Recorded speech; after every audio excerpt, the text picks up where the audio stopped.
Ayan, magpainit kayo ng inyong mga sikmura para lalong lumakas ang inyong loob. Hahamon-hamon kayo ng revolusyon.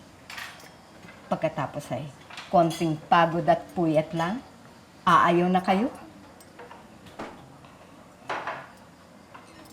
Bakit, anak? Ipinatawag ko yung mga anak ng bayan na nakatira sa mga lalawigan na pumapalibot sa Maynila. At Hindi ako sigurado kung darating sila. kung wala mang dumating, kakayanin nyo naman ng Espanya. Eh, kay titikas naman ng mga ito. Mukhang mababagsik. Mainitan lang ang sikmuray, makapagpapataob na ng imperyo. Hindi ba't kayo'y kalahi? Nina Gomez, Burgos at Zamora? At ni Dagohoy, Maniago, Bangkaw at Puli. Ni Ladja, Sumuroy. At siyempre, Itan lang Sora. Ang pag-ibig sa katarungan na nananalaytay sa dugo ng ating mga ninuno ay dumadaloy din sa ating mga puso.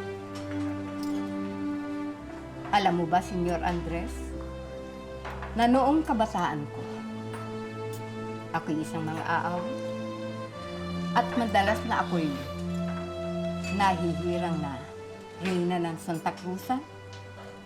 Hindi ko po ito alam, ngunit hindi ako magtataka. Sa maniwala ka't hindi, marami sa kalalakihan ang nabibighani sa aking tinig. At lagi akong inaanyayahan sa mga palabas at kasayahan. Aawitan niyo po ba kami ngayong gabi? Hindi. Naalala ko lang. Naalala ko lang. Pangulo! Pangulo!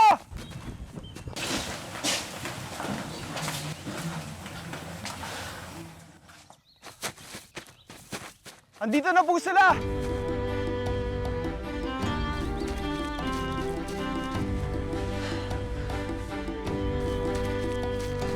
Dumating na ang mga anak ng bayan.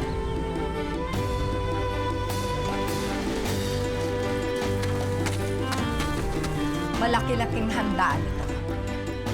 Mercedes, Senyora? magpakaday ka ng mga baboy at manok at kumuha ng bigas sa kamali.